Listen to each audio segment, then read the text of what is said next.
Hello दोस्तों, मैं Sujit electrical engineer आज एक इंटरेस्टिंग वीडियो को लेकर आए हैं। दोस्तों आज का जो हमारा टॉपिक है जेनर डायोड। जेनर डायोड कौन सा वाइंडिंग में हम लोग यूज करते हैं, इसका वोल्टेज रेगुलेशन पे हम लोग अगर यूज कर रहे हैं जेनर डायोड को, तो जेनर डायोड किस तरह से हम लोग रेगुलेट कर रहे हैं वोल्टेज को, तो इन सारे पॉइंट पे हम लोग डिस्कस करने वाले हैं। और जेनर डायोड का एप्लीकेशन बात करेंगे और भी कई पॉइंट है इस पे हम लोग डिस्कस करने वाले हैं। तो दोस्तों अभी तक अगर आप इलेक्ट्रिकल कंसेप्ट चैनल से नहीं जुड़े हैं तो चैनल को सब्सक्राइब कर लें और बेल बटन को क्लिक कर लें ताकि आपको इसी तरह इंफॉर्मेटिव वीडियो का नोटिफिकेशन मिल पाए और आप उस वीडियो तक पहुंच पाएं। तो सबसे पहले हम लोग बात करेंगे जेनर डायोड होता क्या है। तो जेनर डायोड कुछ नहीं है, एक नॉर्मल पीएन जंक्शन जो डायोड होता है उसी तरह ये भी एक डायोड है, लेकिन इसका कंस्ट्रक्शन इसे एक स्पेशल डायोड की तरह बिहेव करता है। इसका कंस्ट्रक्शन की अगर मैं बात करूं तो जेनर डायोड क्या होता है, हेवीली डोपेड पीएन जंक्शन ही होता है। एक पीएन जंक्शन जो डायोड होता है उससे क्या होता है, ज्यादा इसमें डॉपिंग किया जाता है।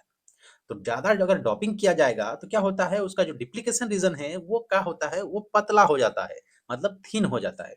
तो थिन हो जाने के कारण क्या होगा, उसके बीच में जो इलेक्ट्रिक फील्ड बनेगा वो स्ट्रॉन्ग इलेक्ट्रिक फील्ड बनेगा, जो इसका ऑपरेशन के लिए काफी इंपॉर्टेंट रोल प्ले करने वाला है।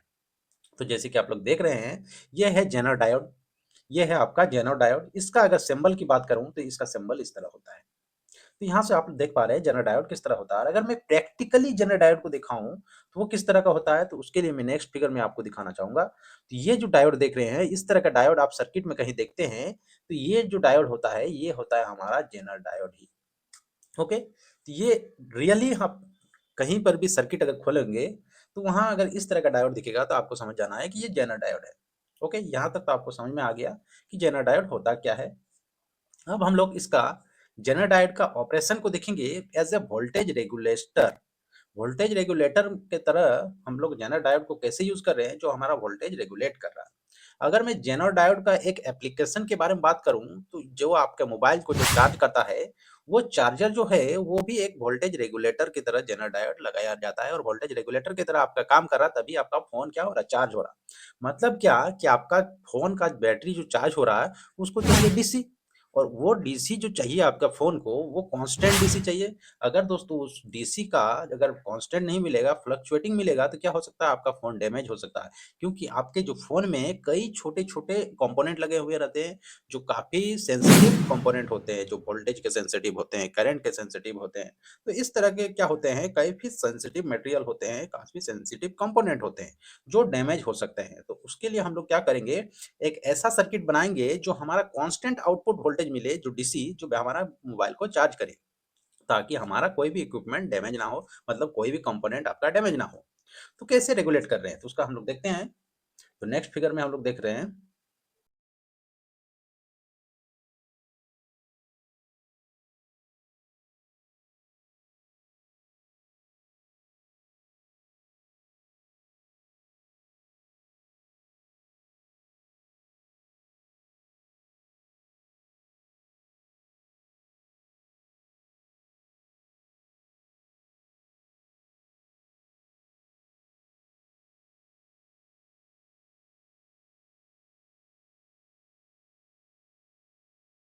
देखे होंगे तो अगर आपके घर में पुराने अडेप्टर है तो उसको खोल के देख सकते हैं, उसमें एक छोटी सी ट्रांसफार्मर स्क्वायर टाइप का लगा हुए रहते हैं। तो स्क्वायर टाइप के जो ट्रांसफार्मर लगे हुए रहते हैं वो क्या करता है, वो वोल्टेज को क्या करता है, स्टेप डाउन करता है। और स्टेप डाउन करने के बाद क्या होता है, हमारा जो रेक्टिफायर सर्किट है उसको क्या करता है, रेक्टिफाई करता है, मतलब उसका जो एसी था उसको हम लोगों ने डीसी बना दिया। और डीसी बना के फिल्टर सर्किट से हम लोग और फिल्टर करते हैं, उसके बाद हम लोग डीसी बना देते हैं। लेकिन जब हमारा फ़िल्टरिंग सर्किट से डीसी बनता है, तो वो हमारा क्या होता है, हमारा प्योर डीसी ना बनता है, मतलब प्योर डीसी नहीं मिलता है। उसका अगर वेवफॉर्म को आप देखोगे, उसका वेवफॉर्म को मैं दिखाना चाहूँगा, तो उसका अगर वेवफॉर्म देखोगे तो वो जो डीसी होता है थोड़ा फ्लक्चुएटिंग रहता है। मतलब मैं कह सकता हूँ इसमें आपका डीसी तो है लेकिन एसी का भी कंपोनेंट है जो आप देख रहे हैं यहाँ पे। तो ये जो आपका फ़िल्टरिंग सर्किट के बाद जो डीसी हमारा बन रहा है उसमें क्या हो जा रहा है, कुछ एसी पार्ट्स है, मतलब एसी का कुछ कंपोनेंट है। उस एसी का कंपोनेंट को हम लोग क्या करेंगे, बिल्कुल ही बिल्कुल हटा देंगे, ताकि हमारा जो आउटपुट वोल्टेज मिलेगा उसको हम लोग कांस्टेंट कर पाएँ, ताकि आपका बैटरी जो है मोबाइल का प्रॉपर्ली चार्ज हो पाए और सिस्टमैटिक आपका मोबाइल रिलायबल बने रहे। तो इस सर्किट में अगर देखेंगे, जो हमारा फ़िल्टरिंग सर्किट रेक्टिफायर के बाद जो हमारा डीसी बना, उस डीसी को मैंने यहाँ पे इनपुट डाला।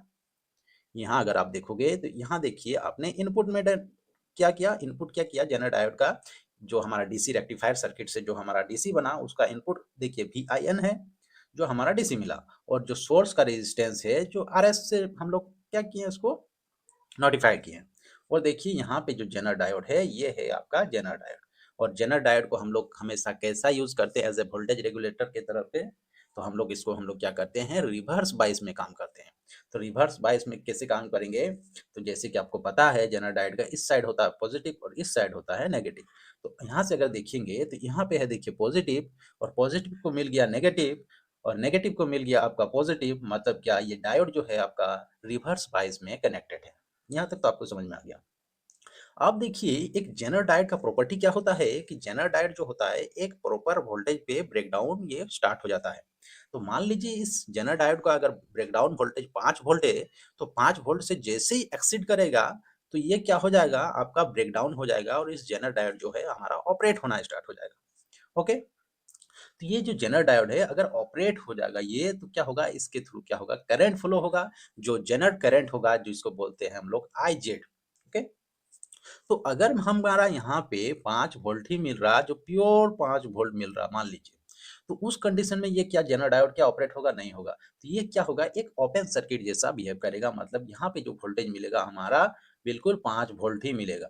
कितना, 5 वोल्ट ही मिलेगा। ओके, लेकिन अगर 5 वोल्ट से अगर ज़्यादा हो जाता है तो उस कंडीशन में क्या होगा, हमारा जो जेनर डायोड है उसका प्रॉपर्टी है कि ये जेनर डायोड ऑपरेट होगा, मतलब क्या, इसका रेजिस्टेंस क्या होगा, डायरेक्टली फॉल करेगा, मतलब रेजिस्टेंस घट जाएगा, जिसके कारण इसके थ्रू क्या हो जाएगा, करंट बढ़ जाएगा। तो वोल्टेज इक्वल टू क्या होता है आपका, करंट इनटू रेजिस्टेंस। यहाँ तक तो आपको पता है।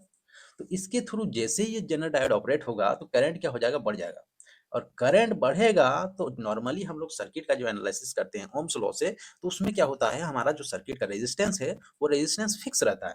लेकिन ये जेनर डायोड देख रहे हैं, इस जेनर डायोड का ही प्रॉपर्टी है, ये अपना रेजिस्टेंस को वेरी करता है। मतलब क्या, ये रेजिस्टेंस कांस्टेंट नहीं रहता है, ये रेजिस्टेंस वेरी करेगा वोल्टेज के हिसाब से। जितना ज्यादा वोल्टेज बढ़ेगा उतना ज्यादा उतना कम इसका रेजिस्टेंस बिहेव करेगा, मतलब इसका रेजिस्टेंस और ज्यादा घटेगा। तो उस कंडीशन में क्या होगा, जैसे ही यहाँ पे वोल्टेज बढ़ा इस इनपुट में, उस कंडीशन में क्या होगा, इसके थ्रू दोस्तों करंट बढ़ जाएगा, मतलब करंट बढ़ गया। और करंट अगर बढ़ेगा तो क्या होगा, करंट तभी बढ़ेगा जब हमारा रेजिस्टेंस कम होगा। तो रेजिस्टेंस दोस्तों कम हो जाएगा और करंट हमारा बढ़ जाएगा, तो और हमारा आउटपुट में ही 5 वोल्ट ही बना के रखेगा। मतलब दोनों का कॉम्बिनेशन हमारा 5 वोल्ट ही बना के रखेगा। फिर मान लीजिए 5 वोल्ट से हो गया 7 वोल्ट, तो 7 वोल्ट हो गया तब फिर से ये ऑपरेट होगा, उस कंडीशन में करंट और बढ़ेगा। और बढ़ेगा तो रेजिस्टेंस हमारा और फॉल करेगा, करंट तभी बढ़ेगा जब इसके थ्रू करंट फ्लो होगा। तो ये कंडक्शन के जैसा बिहेव करेगा, कंडक्ट करेगा। तो उस कंडीशन में क्या होगा, करंट और बढ़ जाएगा और हमारा रेजिस्टेंस और गिर जाएगा। फिर से हमारा आउटपुट क्या मिल गया, 5 वोल्ट ही मिल गया। मतलब क्या, जब भी हमारा वोल्टेज का फ्लक्चुएशन हुआ फिल्टरिंग सर्किट के बाद, जो ऊपर नीचे हुआ हमारा वोल्टेज, वो उसको ये मैनेज कर दे रहा जेनर डायोड, और हमारा आउटपुट में जो मिल रहा था वोल्टेज, वहां पे कांस्टेंट डीसी हमारा मिल जा रहा था, 5 वोल्ट ही मिल जा रहा। 5 वोल्ट ही अगर हमारा आउटपुट में मिल जा रहा, तो हम लोग कह सकते हैं कि हम लोग क्या कर लिए, इस वोल्टेज को हम लोग रेगुलेट कर लिए, मतलब क्या, हम लोग कंट्रोल कर लिए, वोल्टेज हमारा 5 वोल्ट ही बना के रख दिया हमारा लोड में। लोड क्या हो सकता है, जो आपका मोबाइल जो चार्ज कर रहे थे आप, उस मोबाइल को चार्ज करने के लिए जो 5 वोल्ट चाहिए, वो 5 वोल्ट आपको कंटिन्यूअस दे रहा है ये। तो इसी तरह करके क्या होता है, जेनर डायोड का यूज करते हैं वोल्टेज रेगुलेटर के तौर पे, और हमारा क्या होता है, सिस्टम को पूरा रिलायबल करता है, किस चीज के लिए, जिस चीज के लिए हमको पर्पस है कि हमको कांस्टेंट डीसी चाहिए। तो दोस्तों अगर वीडियो आपको अच्छा लगा तो दिल से चैनल को सब्सक्राइब कर लेंगे, और दोस्तों बेल बटन को क्लिक कर लें, ताकि आपको इसी तरह इन्फॉर्मेटिव वीडियो का नोटिफिकेशन मिल पाए। दोस्तों आपका आपका इस वीडियो के माध्यम से एक रिक्वेस्ट है कि इस वीडियो को ज़्यादा से ज़्यादा दोस्तों शेयर करें, ताकि हमको मोटिवेशन मिल पाए। थैंक यू दोस्तों, हम लोग नेक्स्ट वीडियो में मिलते हैं एक नया टॉपिक के साथ, एक अच्छा कंसेप्ट के साथ आपके साथ। Thank you.